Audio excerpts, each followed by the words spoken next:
Hello, everyone. You are in the right place for the webinar Building Wellbeing into Your Leadership DNA. Secure your mask first. We're just going to give it a couple minutes as people sign on with us.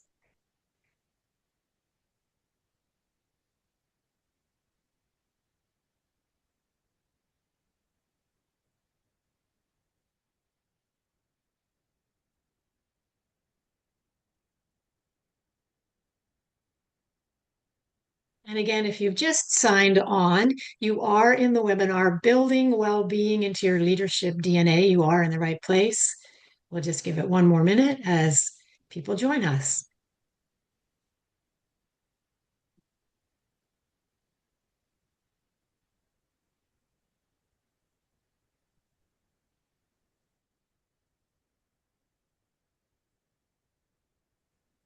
Well, welcome everyone, and thank you so much for joining us for our conversation on building well-being into your leadership DNA. Secure your mask first. My name is Kim Badir. I'm with Advantage Training. I'd like to thank both Venue Solutions Group and the Stadium Managers Association for supporting this webinar. The demands on today's leaders are nothing short of immense, and research and our real world experience tells us that sustainable leadership begins with a grounded, mentally healthy approach. Securing your own mask first is, of course, a metaphor from airline safety instructions, which we've all heard 1,000 times. It refers to prioritizing your well being, physical, mental, emotional, all aspects, before you can effectively help others. It's about balancing your own needs with the needs of others and recognizing and respecting your limits and boundaries. Putting your own mask on first means being proactive and intentional about self care and teamwork. In our world of venues and events, leaders are often asked to support their teams, deliver exceptional guest experience, and make the show go on no matter what. What often gets lost in that equation is the leader themselves. We know from experience then when leaders are depleted, disconnected, or overwhelmed, the entire system feels it. Culture feels it, teams feel it, and guests feel it. Today, we're going to explore why personal well being and self care is not indulgent or selfish. It's actually a key leadership skill. It's the foundation of resilience, performance, and the ability to show up the way we want to be known. I'm joined today by a panel of practitioners, coaches, and culture leaders from across our industry, and I'm just going to briefly introduce them to you. Dr. Margot Manley Lima received her executive coaching training from Georgetown University's Institute for Transformational Leadership, and she holds a doctorate in higher education. As a practicing executive coach, Dr. Margot helps leaders show up with clarity, confidence, and purpose. Calling on her 20 years of experience in higher ed, nonprofit leadership, and board service, Margot brings a deep understanding of how roles, responsibilities, and expectations can stretch even the most dedicated professionals. She creates supportive, reflective spaces where people can pause, reconnect, and rediscover what brings them energy. And she's going to bring some great energy to this conversation today. Thank you. Tina Boonmeg is an associate certified coach through the International Coaching Federation and holds a master's in executive leadership from the USC Price School of Public Policy. Currently, she's pursuing a doctorate in organizational change and leadership at USC at the Rossier School of Education. When not being an amazing mom and doing all of that studying and learning, Tina finds time to be senior manager of experience and team development at the iconic Los Angeles Memorial Coliseum. Soon to be hosting its third Olympics in 2028. I think the only venue in the world to be able to say that. And she's built a career there dedicated to event management, team development, and enhancing workplace culture. Joe Levy is a senior certified venue executive and operations and culture leader with more than 30 years experience across incredibly complex public venues. Most recently, Joe served as assistant general manager at Barclays Center in Brooklyn, New York. His career includes senior leadership roles at the National September 11th Memorial Museum and Harlem's world famous Apollo Theater. Many of you knew Joe through his service to IVM, the International Association of Venue Managers, as chair of the Academy for Venue Safety and Security, a role for which he received the IVM Chair Citation.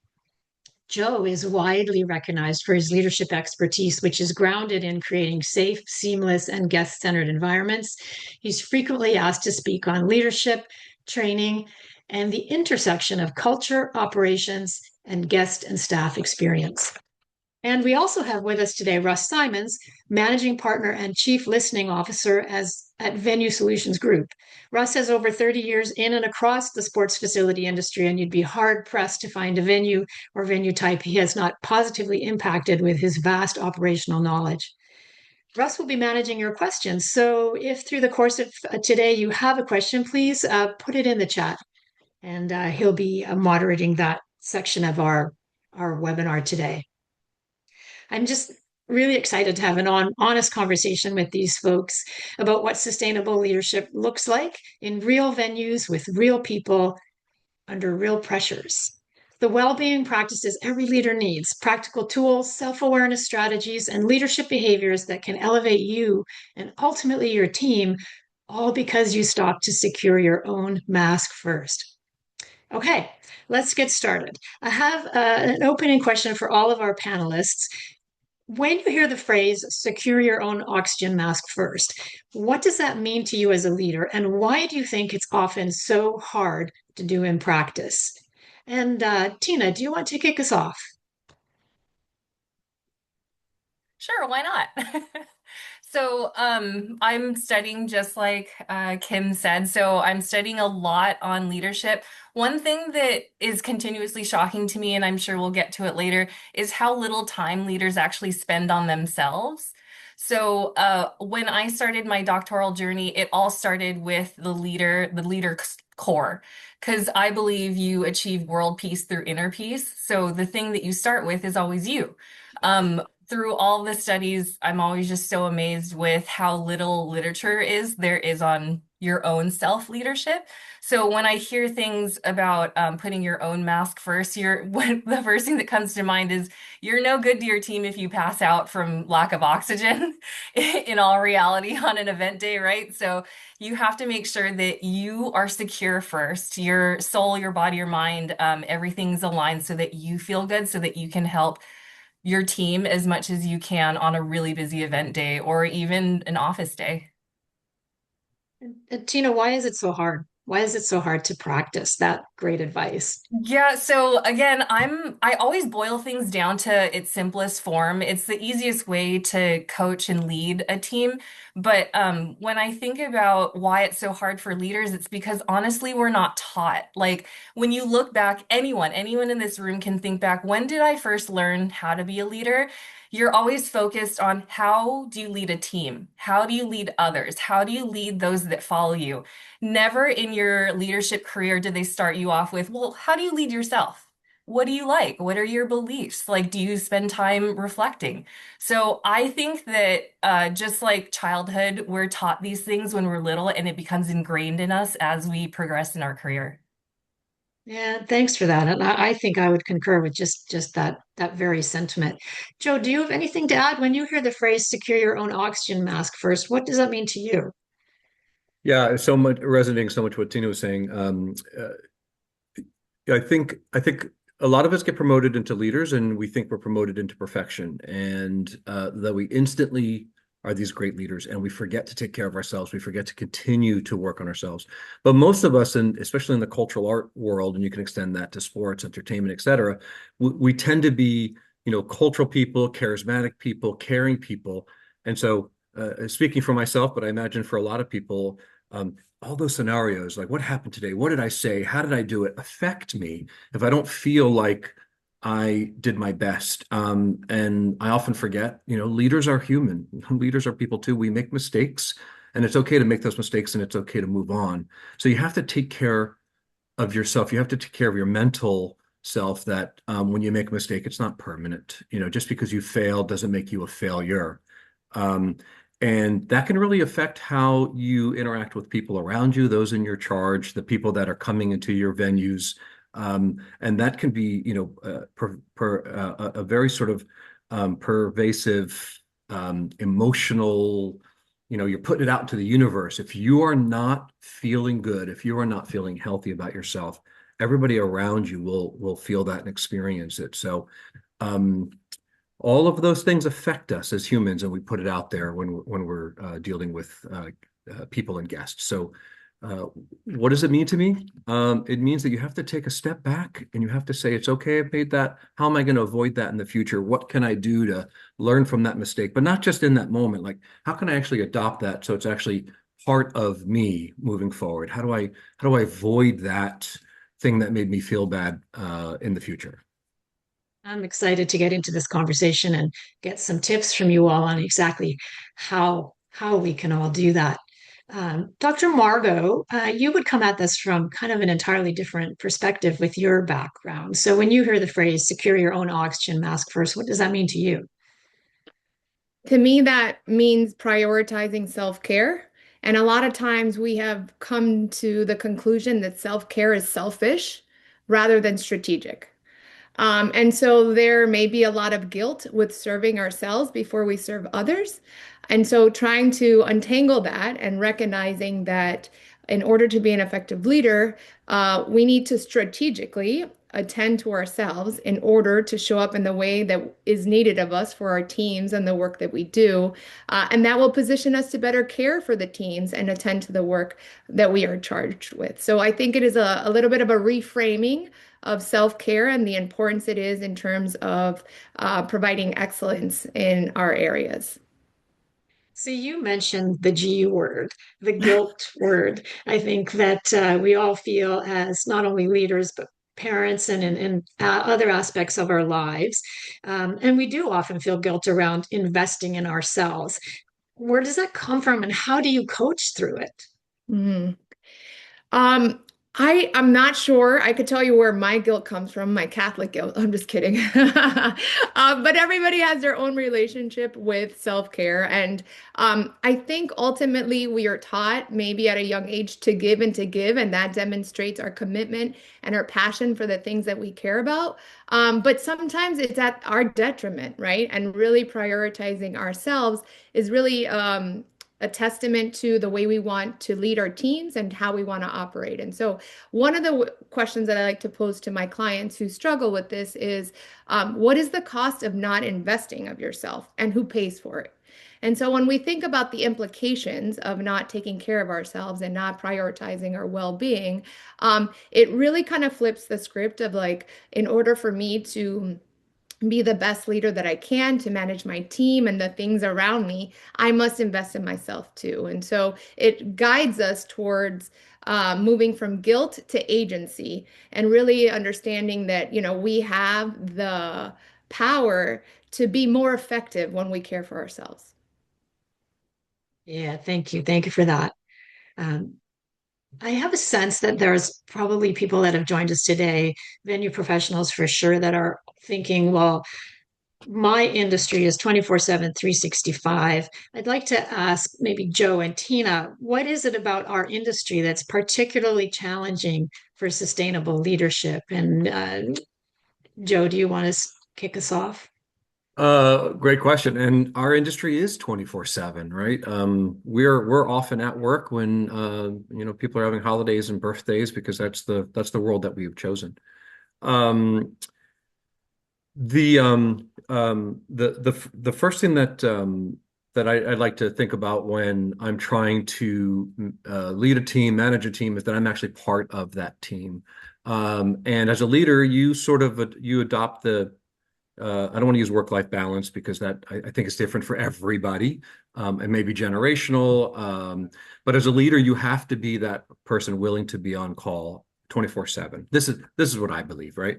And I don't believe that being on call 24/7 means that you're invading my personal time, but being careful not to invade the personal time of the people that you're working with. If it's not important, if it can sit, let it sit. But I let my team know it's okay to contact me if they think it's important, that they should do that because we are in this sort of 24/7 world. There might be a conversion that's happening 2, 3 in the morning if you work in the arena or stadium world, and something happens. And I don't want the team to feel bad that they've reached out to me. it may be something that wasn't as important, and it could have waited, but I want them to know that they can reach out to me. But it's really, really important to protect the team from that burnout. If it's 5 o'clock and you don't have to work late into the night, let your team go home. So for me, that doesn't mean that you're invading some of my personal time. It's sort of what I've signed on for because I do think we're kind of in a 24/7 world. Yeah, what we've seen more recently is leaders are flipping the script a little bit. For example, we've all had those leaders that email us 24 hours a day with the expectation that we would return that email right away. And I'm seeing a lot of email signatures that are including, my work schedule may be Mhm. different from yours. Answer this when it's convenient for you. And something as simple as that from a leader to their team again it's a signal that it's okay to take care of yourself and even though I may be working all night long, you don't need to Right. as well. Tina, did you have anything to add to that? Just the whole, show must go on, leader on 24/7 kind of thinking in our industry. Yeah, completely. Adding on to what Joe is saying, there's a level of our roles that are expected to be there 24 hours, 7 days a week for our teams because we are good leaders and we care about our staff. But in all reality, we are human. So we do need some breaks. Why I think it's not sustainable with the generation that's coming in, especially, is that it's so competitive in sports and entertainment. I remember, I mean, you can even chime in, Joe, but like when we started in sports entertainment, it was competitive. But now there's so many classes and so many students that, like, even I'm coaching now that want to get into sports entertainment. And there's people like me who will literally die in my job because I love what I do. So I'm not going anywhere. But so they feel like this grind and this pressure to always be available and always be here and always have their phones on and like, don't worry, I'll get that project done in 2 hours max. So it's a lot of pressure, and I feel that we need to be more role models in the boundaries that Joe was setting. Yeah, if it's important, definitely call me. I'm always going to be there. I'm never going to get upset that you're reaching out to me if you need help, but I'm going to need you to pause for a second and really try to solve this for yourself. So, good leaders are going to train their staff into if I'm not here, the world will not end.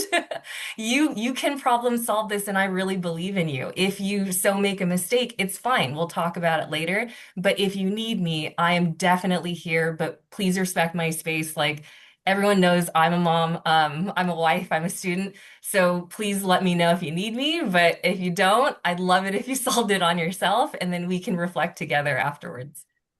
Yeah, can I just add to that? Because what Tina just said is actually, I think, the heart of a lot of things. There are a lot of people coming up who they're eager, they want to be available, they want to prove like you can count on me, and I think that's fabulous. And I say kudos to that up and comer. And I think it's on the leader not to take advantage of that, right? Yeah. Because they put themselves out there, we should be very, very careful with their care. And again, we're all connected, we're humans connecting with humans. So if I'm burning you out, I'm feeling that. If I'm Mhm. burning out, you're feeling that. And I think it's really important. These are people. They have birthdays and they have, their children are having recitals and first band concert and stuff. And it's important to remember that even when it's hitting the fan, the world is not going to stop if your head of whatever department takes off to go see something that they're not going to have another opportunity to see. You're not going to see that first recital again. So figure out how you can take care of them to let them enjoy those life's moments, and you will feel better about yourself, I guarantee it. So don't take advantage of them, take care of them. God, that sounds like a real cliche. Sorry about that. It's great, And I Joe. like it. You've both mentioned new generations. So we know that our multiple new generations entering the workforce and in the workforce now. How are expectations around well-being changing in those younger generations? Are you seeing any kind of shift? Is it something that existing leaders can learn from, for example? Um, Dr. Margot, are you seeing that in your practice? I am. I would say the younger generations who are coming into the workforce are more attuned to their mental well-being than previous generations have been, which is great because they can signal for themselves if they're feeling overwhelmed, if there's a threat of burnout. And so I think that they have language and awareness that previous generations don't. So I think that's great. I think perhaps the challenge that Joe and Tina alluded to is that the folks that are drawn to this industry may feel the need to neglect that or overlook that because they feel so eager to continue and make a presence known for themselves in this space. And so I think you, Joe and Tina, you're right to name that leaders' responsibility is to care for their team. And so if the leader is observing that these unhealthy habits are continuing or starting, it would behoove the leader on behalf of the team members to kind of call that out, but also to model the way. One of the ways that we build culture and we build norms is when the leader is very explicit with both words and actions about priorities. So if wellness and well-being is a priority, then the leader should name that early on and model how that is a priority. And hopefully the team members will follow in suit. So, Joe, you're known for building positive team cultures. What are some small behaviors that leaders can model that signal it's okay to take care of yourself? We've all been around for a minute, and I think throughout our careers, even when you first start, you will find examples of really good leaders, and you'll find examples of not so good leaders. And it never ceases to amaze me that both types of leaders will rise to some really significant roles. They'll get to some positions in organizations that are, remarkably high level and have influence on other people's careers. And you can learn from both of them. You can learn what to do and what not to do. And I would say that staying in tune to how you feel when you're interacting with those leaders is probably one of the best on-job trainings that you can get. And then remember that as you're dealing with the people that are in your charge, that they're going to feel the same thing. And creating a safe environment for them to speak to you, close the door, and say those things is extraordinarily important. But what's really more important than that, um, you can't you can't have a real big executive session in your organization to come up with core values and behaviors, and you make a big fancy book with really beautiful fonts and graphics and then put it up on the credenza as credenza art. These things have to have feet. And in your heart if you are living those values, or if you just have a real nice collection of words to say, yeah, these are our values. Are you actually living it? Are you actually saying, I care about you. Come into my office. Let's figure this out. Or are we just basically, ticking a box? So your team has to be able to trust you. And I personally don't think trust is earned. I'm one of the people that feel trust is given.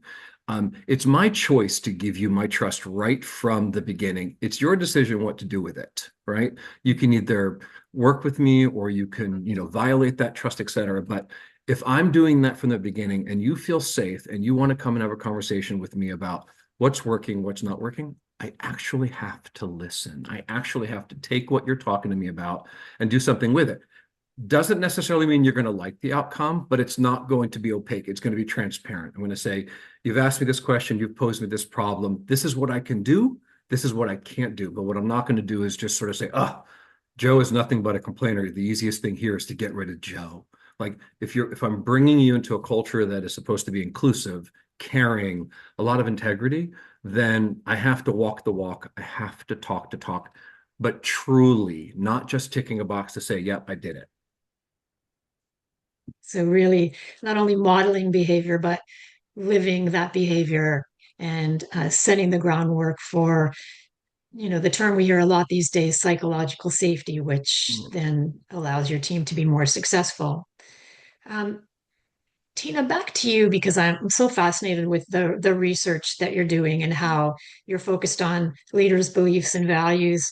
And Joe alluded to this as well, that there can be a bit of a disconnect between what leaders believe about well-being and how they actually operate. And there's a gap there. And can you talk about what you're learning from your research that kind of addresses that or might even surprise industry leaders? Yeah, so I said it a little bit earlier, but in the very beginning of the doctoral journey, I really wanted to write my dissertation on self-leadership. And what really surprised me, and then it came to fact when you meet your chair, is that there's not a lot of literature on it. Dr. Margot, like I was looking up like coaching methods and things. Like the only thing about self-coaching is with athletes. Like athletes will self-talk so that they can get through I work at the Coliseum, but I'm not privy on sports ball, but athletes will get through the sports because of how their mind is set to it. But what always surprises me is how little it's written about and how little it's researched.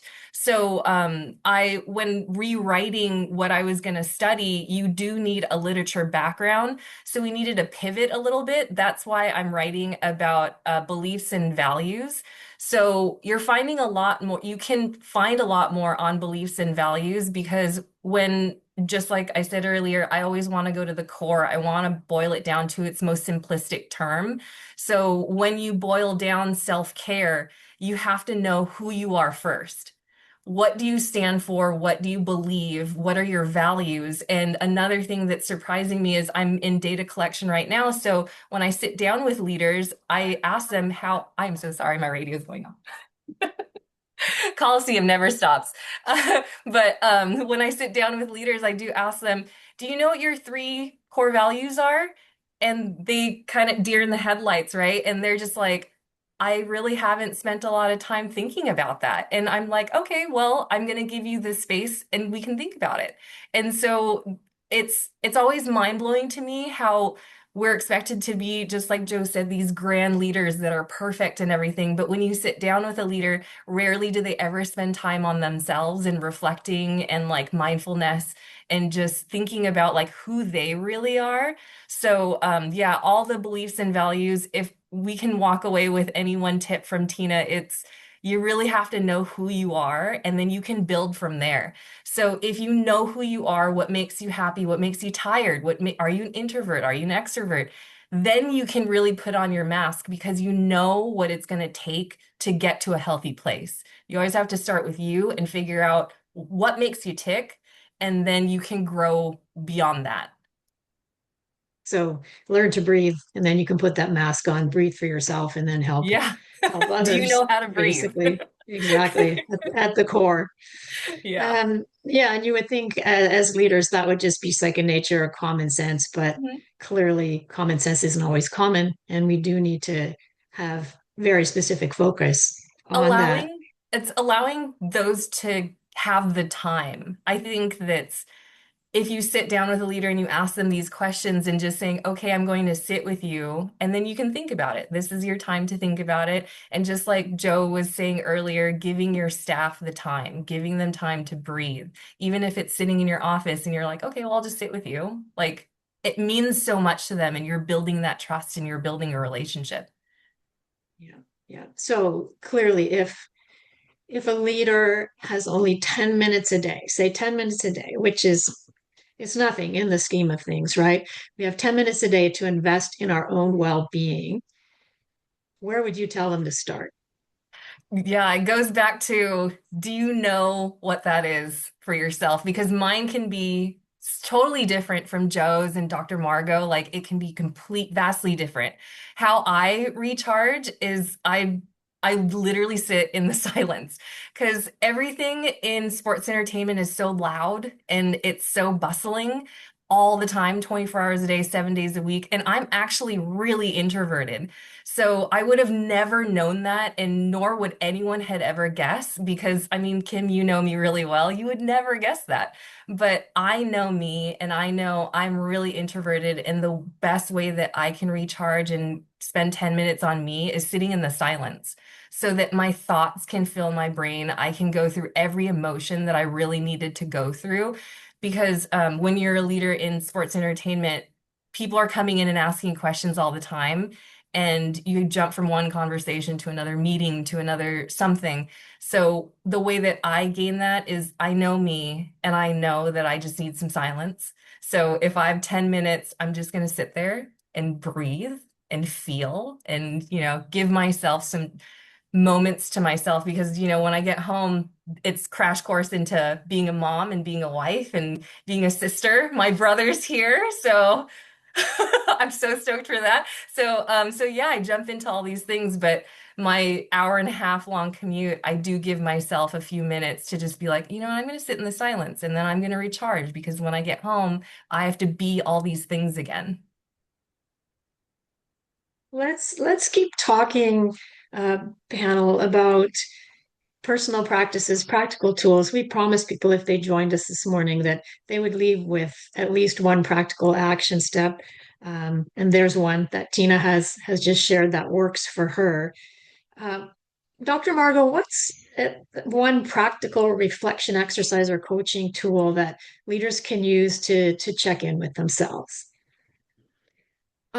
I like to recommend the red, yellow, green method, which is a lot of times, and Tina alluded to this, leaders are constantly on the go, but they don't pause and reflect, and they don't have time to kind of build an awareness.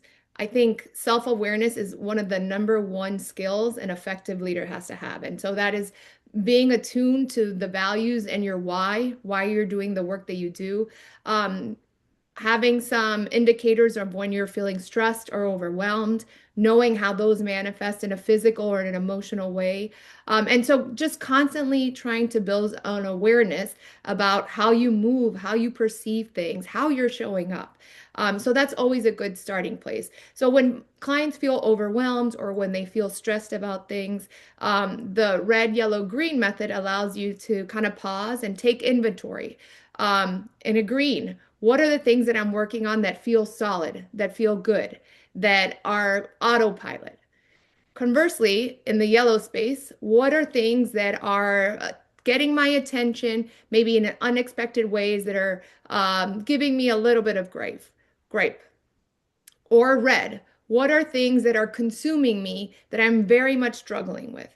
And then kind of taking inventory of where your head is, where the things that need your attention, and maybe reprioritizing your work or your time to address those things accordingly. And so just giving yourself a moment instead of just running from task to task, but really think, what are the things that are tripping me up? What are the things that are maybe taking a little bit of energy and space in my head? And what are the things that are on autopilot? And that really helps people kind of move more intentionally as they continue their day and their work.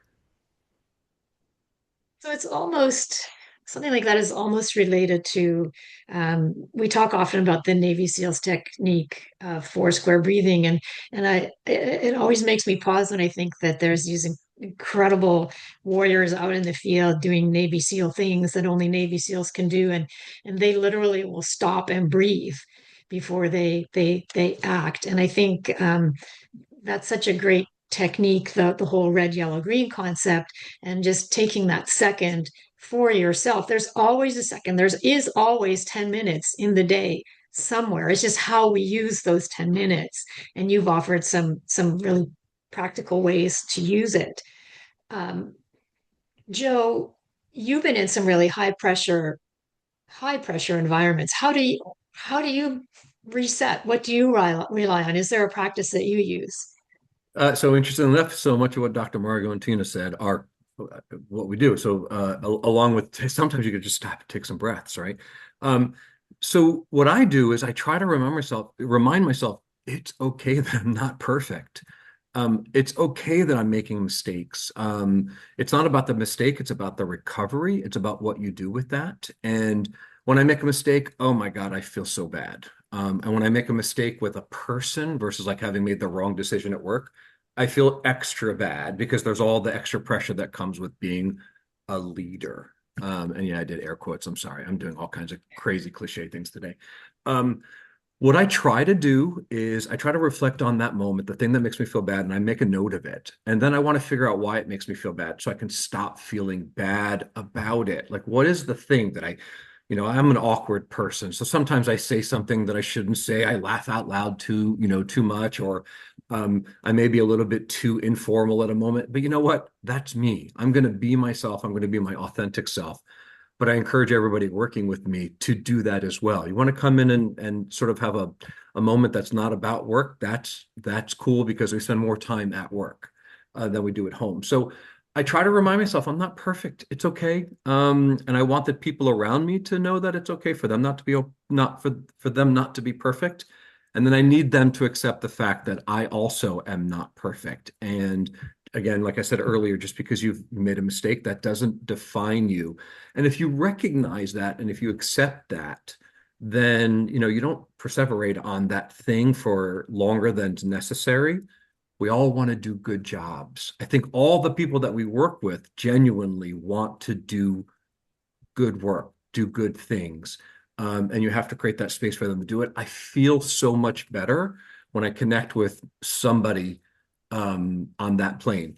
So if I'm feeling an extra amount of pressure, stopping, tuning the world out, and leaving myself alone. Like I don't need to pick on myself. And I can, in that 10 minutes, I can tune it out, turn the light off. I can call somebody that I can just call my brother, call my best friend, and just say, hey, can we just chat for 10 minutes? And, you can just shoot the breeze about nothing that's important, just something to get your mind off that moment that it's just you're stuck in that loop. Like you got to get out of that negative loop because it's going to be there. It'll be there in 11 minutes, I promise you. So just leave yourself alone, work to do better.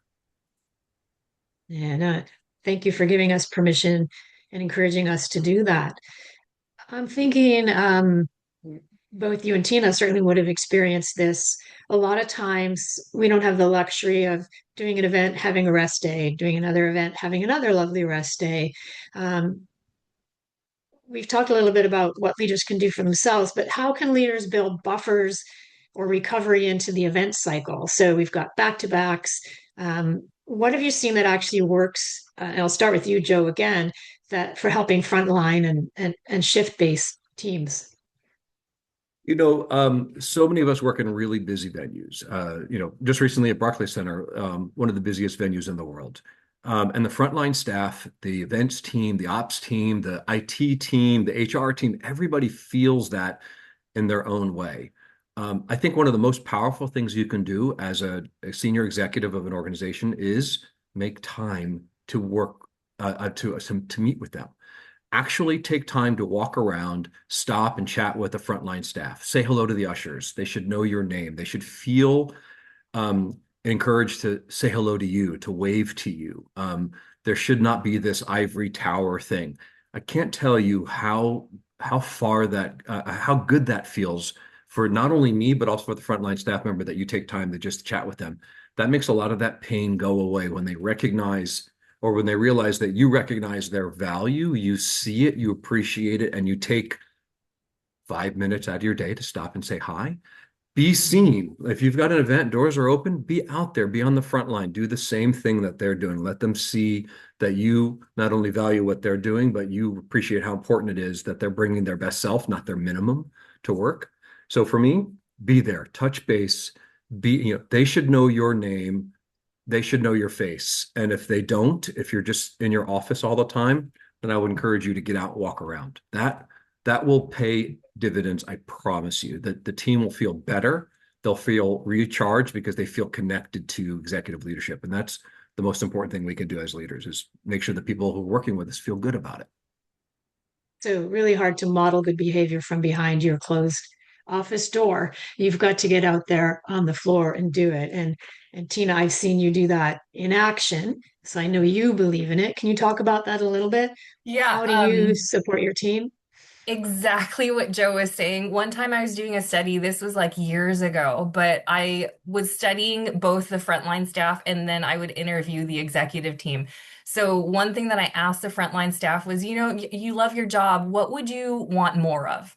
And then they said, oh, you know what? I really miss our director. Like he used to have more time to walk around and now we just notice that he's out here less. And I was like, oh, okay, well, simple fix. Like I'll put it on the list. So here comes time to interview the executives. I asked the same question. Oh, you love your job, like you've been here forever. What do you like about your job? What do you miss? And so then he said, I really miss my staff. Like, I really miss being able to be out there and feel connected.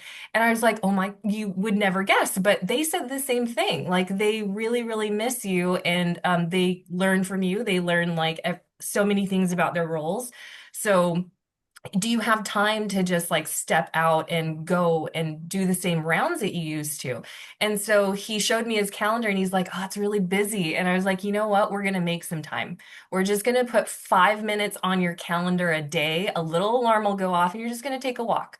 And from that, it's like a snowball effect. So after that, I was noticing, you know what? He's absolutely right. Studying this team was one of the best observations that I could have made. So now here I will every day I'll walk around and you never know who you run into. Like you run into the construction staff. We're doing a major spalling event. We're getting ready for LA 28. Like I meet so many people and now they know me and they're every time they come back, they're like, "Oh, I have a question. You know what? I met that Tina girl. She's really open to questions. Like, let me call her." And so it has this like really positive effect for when we get really busy, like when we have back-to-backs, they always feel comfortable because they've seen me on numerous of other days and they're like, she's never annoyed whenever I ask her a little question. And so then I'll walk around, do my same rounds during game days. Doesn't matter if I'm on my 16th hour. If someone stops me and they're like, "Oh, what gate is this out? I totally forgot." And I'm like, "It's okay. We'll find out together." And so then we'll just go and do it just like normal.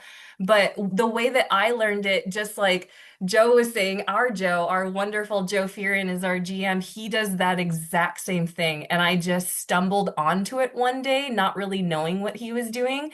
But he goes out into the bowl of the Coliseum and he was just standing there. And I was like, okay, well, I'm just going to give it a moment. I will go away. The third time I finally went up to him and I was like, "So what are you doing?" And he's like, I like to come out here once a day and just remember why I love doing what I do." And he's been here since he's been in college. So we all know like he really is in it and he models this behavior of I'm going to give myself these 5 moments to remember my why. And I just stand out there in the silence and then he goes back in being this amazing GM that he is. So, so yeah, during back-to-backs, it's really, I like to build the relationships before we even get to that point so that they feel the safety and they feel the trust and they have a familiar face that they can go to so that when everyone's like, "Oh my gosh, I'm on my like 18th hour and it's LA 28," they know that if I'm walking along, they're like, "Oh, it's Tina." Like I can give her a hug. I can, she's gonna wonder about my day. I'm gonna tell her about my cat. And that really does make them feel a lot better because we are in downtown LA. We work with the same security team that works in every security team in downtown LA, but they will continuously pick to work at the Coliseum because they always say, "You treat me like family." And like I always really look forward to seeing the Coliseum staff because you're all so kind and I can ask you like any question. I'm like, great. It's working. The culture is growing. See, I think you really nailed an important point about culture is you can't wait till you're in the thick of things to think, oh, I guess I have to develop a little culture now. Oh, I have to set the scene for psychological safety, or I have to now care all of a sudden about my own personal well-being so that I can reflect that behavior. It's a long game. It's the long game, and you have to show up. You have to show up every day as a leader and model that really strong wellness oriented behavior.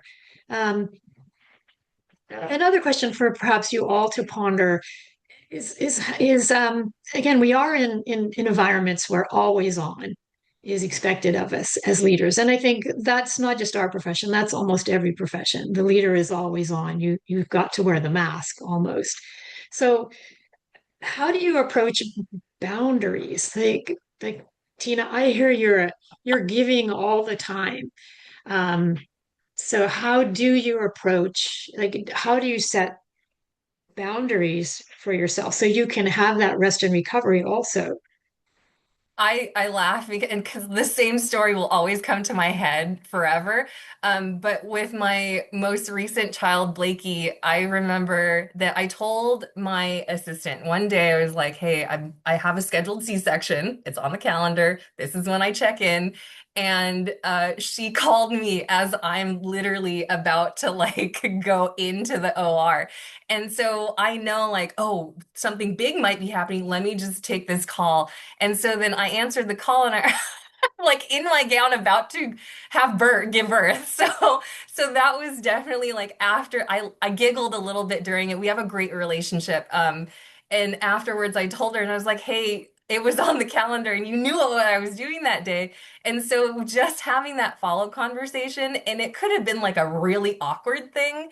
But I had the conversation after and we both still laugh about it, but she knows, like she definitely knows. And like setting up your staff for no blind spots. I guess I could have done a better job with like don't call me even an hour before, but but now looking back, like it's kind of like managing up. She needs to through all these times and moments of our career together, we're going to go back and forth about boundaries, about like, oh yeah, this is when you can contact me. This is when I'm, really, if you absolutely need me, you can, but type of things. So with boundaries, it's really, you have to model it and be consistent with it. Like, I couldn't, let's just say I had another baby. Like, I couldn't fall into this again and then expect her to behave differently. So it's really like, have your boundary, again, know who you are, know where your work boundaries are, but act consistently with it. Don't fiddle around with it because then your staff get really confused about, oh, well, she told me that I can contact her, but I didn't. Then she got upset and she didn't answer the call. But like if you are consistent about your own behaviors and you know yourself, then that sets them up with how am I going to expect to interact with my superior, my leader, and these are the things that I can ask them during this time or like get access to them. But I know, again, a great story about Joe is that his boundary, he's always available to us, literally always. The way that he marks it is that he has his second door open. So there's two doors that lead to his office. He has his second door open. Does not matter. He can be on a Zoom call. He could be reviewing a massive contract. If you go in there, he will stop what he's doing and turn around and say, "How can I help you today?" And he will give you all the space and just literally stop what he's doing. His boundary is if it's really serious and I need to focus, he will close that second door. If you really need him, then you'll go through the other door or you'll message him. But I think that's a great example of a boundary because we all know that he's there and he cares and he 99% of the day will leave his door open and you can go in with anything. You can really be like, "Hey, what's your favorite Jello flavor?" And he will make time to talk about these things with you. So an actual physical boundary, that's Yes. actually a good tip or a signal that your staff knows that you're taking that time. I was going to ask you, um, was there a moment in your career when you realized well-being wasn't optional? But I think you just answered that question. So, Having babies, really, yes. Going really, into the really OR. well. Um, Joe, we've talked that it is really a cultural aspect here that we're focusing on it as well. So if you had like a magic wand and you could redesign one norm or one policy in our great venue operations culture to better support well-being, what would it be? Yeah, you have to mean it. You have to be authentic. So many leaders put a lot of work into strategy and documentation and these things, and it's to tick a box. I would encourage all the leaders to stop, reflect, and mean it. Don't put it on paper. Don't make fancy booklets and websites and intrawebs or whatever they call them. Unless you truly believe it and you're willing to live it. I think that's the biggest thing we can do. And when mistakes are made, make sure that it's your staff feels it's okay to make a mistake. Don't make it so that they feel bad about it because then they're going to be afraid to make another mistake. And I think that's a dangerous place to be if your staff is afraid of doing those things. I mean, certainly the accountability, I'm not saying people get to make mistakes and, nothing comes of it. Of course, there should be appropriate responses to those things, but we all make them. So it's okay. It's okay. So if you're going to put it on paper, you have to believe it, you have to live it. And we all know there's culture and then there's shadow culture. There's the stuff that's really happening at our organizations. Don't ignore that stuff. Lean into it, adopt it, accept it, bring some of that shadow culture into the light because it's really what makes our organizations tick, and don't shy away from that stuff. Mhm, mhm. It's hard Yeah. work. I'm not saying it's easy, but it's good work. It's Yes. meaningful work. It's important work. I think you just described leadership right there in a nutshell for sure. And Dr. Margot, you work with a lot of leaders. Are you seeing any kind of leadership cultural shift from that kind of old school heroic leadership? I have to show up 24/7. I can't crack. I have to have this facade to being able to model sustainable leadership. I think so. I think one of the things that I've noticed is that obviously it's good to have goals. And, I've actually made a living trying to support people on their SMART goals. But I think specific to this industry where no 2 weeks are the same, that things are changing on a regular basis, I think a reframing of what success looks like is important on a regular basis. So, in other words, if as a leader, I want to commit to my personal well-being, and, that can manifest on slow weeks in this way. But if we're having a very busy week, it's a helpful practice to say, okay, this week is very busy. What success looked like last week doesn't mean that's what it looks like this week. And trying to take an intentional pause of like, if we're going to prioritize well-being for myself and my team, it's going to look different this week. And this is how we're going to strive to do that. And so incorporating those pauses and those reflection pieces and understanding that things are going to take shape in different ways week to week or event to event, and kind of getting ahead of that and naming it early, I think could set people up for greater success. And it definitely allows for flexibility, knowing that you all are doing different things on a regular basis. And so while the target is moving, we are moving in the direction of wellness. And so that really affords us, specifically to this industry, greater flexibility and greater productivity when we are able to acknowledge that. So we're not looking for perfection, we're looking for progress. Correct. And I love that. And I love that because you're right.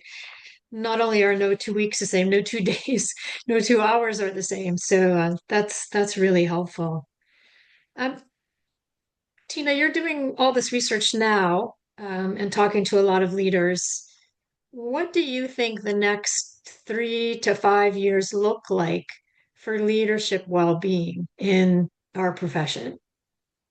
I'm really excited because I can see it without any prompts that wellness is becoming way more prominent. And leaders are so much more lateral than they are hierarchical anymore, which is, I mean, it's stunning because they're listening to each other, because some of the strongest teams really operate on the same base of knowledge. So they share knowledge across the board versus like a gatekeeper. So I think that it's wonderful that the next 3 years, a great example again is what we're doing at the Coliseum. We have the LA 28 coming up in just a few short years.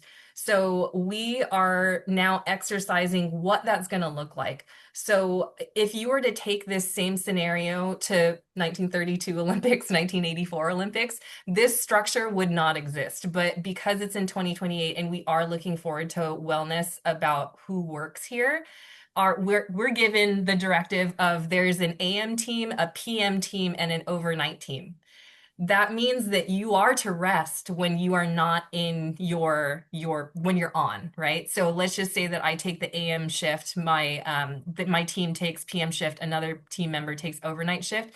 Even if I don't go home, because we all know traffic in LA during that time will be horrendous, but I am not on. I'm to rest, I'm to eat, I'm to, recharge and do these things. So that's wonderful, a wonderful mindset that we are to practice now, even though it's 2 years away, so that we can perfect it by the time 2028 comes around. And again, if you even went back to 1984 Olympics, they were expected to be here for those 2 weeks straight. So you can see the shift in workplaces and amongst leadership now, because they are doing exactly what we're talking about. If we don't put the mask on our staff, everyone will run out of air. And there's no way that a staff member is going to do 36-hour shifts for 2 weeks straight, because that's really what it's going to feel like. So now looking at, okay, we're going to have to take care of their well-being. We don't want them to run out of gas. And again, I wasn't the brilliant mind behind this. It was Joe. So he's having us practice all of these until we get up there, and so that we can make sure that we're putting our own oxygen mask on first. That's awesome. Practicing all along. Practice makes perfect. Russ, um, see you on the screen there. Um, do we have any interaction or questions coming up from the folks on the webinar? So I don't see any from the audience, but I have been taking voracious notes, and so if you'll indulge me, there's a couple things that just came together as I was hearing everybody talk. For instance, these are things that could be T-shirts. Dr. Margot says self-care is not selfish, and that people had to be secure in themselves. And then Joe, on a parallel, says, if you fail, it doesn't make you a failure, and referred to the fact that you have to be secure enough in your own skin to enjoy it. So I guess my question to this group is like, so what's that process? How do you get secure, and how do you create that self-confidence and the self-awareness to know that I am going to be okay and I am going to make mistakes, and like are there some tools? Is there some training? Is there some things that we should observe in other people and other businesses that could help sort of give us some indicators of how we might improve our self-awareness, our self-image? I'll start with that one. There's one practice that I do when we're coaching. So it's what three values. So again, you have to know who you are. That is ground one of where we're all going to start. So we always talk through, well, what are your three values? What do you stand for? So mine are, is it kind? Is it fair? And is it the truth? So why I say that is because I can be hit with any situation, any question that comes my way, and then I can go back to my three values and say, does it align with one of these? Does it align with three of these? And I know I'm on the right path, that I'm going to be okay when I go to bed and when I finally hit my head on that pillow at 2 a.m. Am I proud of myself? If at that point I'm like, oh, you know what? It didn't hit those markers, then I know that's something that I have to store in my Rolodex of I need to follow up on that. If it had another person involved in it and I wasn't 100% kind, then I'm going to go back to them and say, hey, I fell a little bit short. Can we talk about it? I am so sorry. Do my apology of like, I wasn't kind. Like, let's talk about this. I just want to make sure that we're on the same page. But it's a really simple marker to start off with what are your three values? Did you hit it? If you did, then good job. You can like continue on. If you didn't, then just go back to it and spend some time reflecting on it. And then you're going to know your answer from there. Yeah, I think that self-reflection is important, starting with the self-awareness and then allowing yourself the space, as Joe noted earlier, to not be perfect, but to move forward and learn from anything that you're experiencing as a leader. Joe, Margot, anything to add? Dr. Margot, go please. We've talked a lot about, some of the people that enter our venues, the athletes, the performers, and it is so obvious to us that they require rest and recovery, right? Nobody expects an athlete to perform continuously, without rest and recovery, and that is obvious to us. What should be obvious to us is that we too, as leaders, require rest and recovery. And as soon as we acknowledge that and flip that mind switch, because we are asking our team to perform at levels of excellence, right? That requires rest and recovery. And as soon as we own that and accept that, it is easier for us to carve that out for ourselves and others. And so that simple mind flip here, if you walk away with nothing else, is that you require and need rest and recovery. And it's your responsibility to carve that out for yourself and for others. It will definitely pave the way for greater wellness and changing culture that prioritizes that. Yeah, thank you. Joe, did you have something to add briefly? Yeah, I would add to it, mistakes happen. Everybody sees them. Ignoring them is not going to make it go away. And if you made the mistake, own it. I made this mistake, but this is what we're going to do to recover from it. We all make mistakes. It's all in the recovery. That's why we all have, guest service recovery programs, because mistakes are going to happen. Right. So as Yeah, so leaders, take yeah. yeah. Yeah. Yeah, Own it. so we take those existing tools that we use every day and apply them to ourselves Exactly as right. well. Uh, we've reached the end of our time together already. Sadly, we could be talking about this, I know, for another couple of hours with all of your great insights. We really want to encourage you on the webinar to select just one follow-up action that you've heard today and put it into practice. Eventually, that'll become a healthy habit for you. Add another and really build it into your leadership DNA. You will receive a link providing access to a recording of this webinar today, so you can continue to learn more. And please share it. We really feel at our core that this self-care issue and well-being is a key leadership skill, and we really want to get this information out far and wide if we can. I'd like to thank you so much to our panelists and for your time and participation and insights. I'd like to thank Venue Solutions Group and the Stadium Managers Association, and of course, Advantage Training for supporting ongoing professional development. Let us know in the follow-up survey if you'd like to see more webinars. If there's particular topics that interest you, let us know that too. Above all, stay healthy, stay warm, stay wise, and remember, always secure your own mask first.